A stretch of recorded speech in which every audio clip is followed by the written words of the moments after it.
ಚಳ್ಳಕೆರೆ ತಾಲೂಕಿನಲ್ಲಿ ಮುಂಗಾರು ಅಡಿಕೆ ಮಳೆ ಸಂಪೂರ್ಣ ಕೈಕೊಟ್ಟಿದೆ. ಈ ತನಕ ಬರಬೇಕಿದ್ದ 95.6 ಮಿಲಿಮೀಟರ್ ಮಳೆಯಲ್ಲಿ 81 ಮಿಲಿಮೀಟರ್ ಮಳೆಯಾಗಿದೆ. ಅದರಲ್ಲೂ ಸಕಾಲಕ್ಕೆ ಬಂದಿಲ್ಲದ ಕಾರಣ ನಿರೀಕ್ಷಿತ ಬಿತ್ತನೆ ಕಾರ್ಯ ನಡೆದಿಲ್ಲ. ಇಲ್ಲಿನ ಪ್ರಧಾನ ಬೆಳೆ ಶೇಂಗಾ 67,200 ಹೆಕ್ಟೇರ್ ನಿರೀಕ್ಷಿತ ಬಿತ್ತನೆಯಲ್ಲಿ ಕೇವಲ 15,400 ಹೆಕ್ಟೇರ್ ಬಿತ್ತನೆ ಆಗಿದೆ.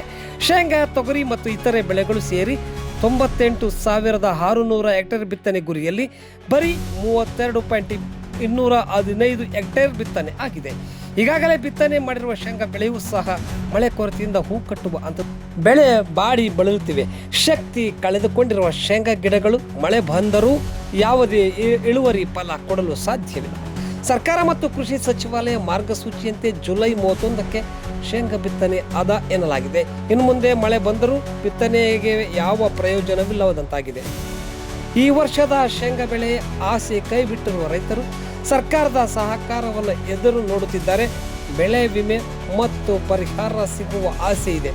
ರೈತರ ಸಾಲ ಮನ್ನಾ ಮಾಡುವ ನಿರೀಕ್ಷೆ ಇದೆ.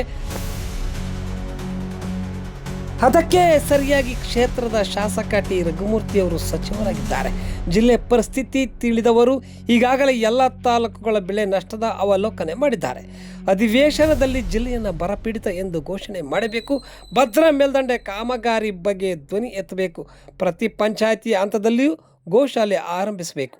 ವಿಬಿ ರಾಮ್ಜಿ ಯೋಜನೆಯಲ್ಲಿ ದುಡಿಯುವ ಕೂಲಿಕಾರರಿಗೆ ಬರ ಕಾಮಗಾರಿ ಕೆಲಸ ಆರಂಭಿಸಬೇಕು. ಇದಕ್ಕೆ ಸದನದಲ್ಲಿ ಸಚಿವರು ನ್ಯಾಯ ಕೊಡ್ತಾರೆ ಎನ್ನುವುದು ಕ್ಷೇತ್ರದ ಜನರ ಮಾತಾಗಿದೆ.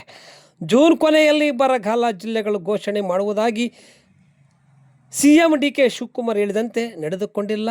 ಬಡವರು, ರೈತರು ಮತ್ತು ಕೂಲಿ ಕಾರ್ಮಿಕರು ವಿರೋಧಿಯಾಗಿ ಆಡಳಿತ ಮಾಡಲಾಗುತ್ತಿದೆ. ವಯೋವೃದ್ಧರು, ಅಂಗವಿಕಲರು ಪಿಂಚಣಿ ನಿಲ್ಲಿಸಲಾಗಿದೆ. ಮಳೆಯಿಲ್ಲದೆ ಬರಗಾಲದ ಪರಿಸ್ಥಿತಿ ಬಂದಿದೆ. ತಕ್ಷಣವೇ ಜಿಲ್ಲೆಯನ್ನು ಬರಪೀಡಿತ ಎಂದು ಘೋಷಣೆ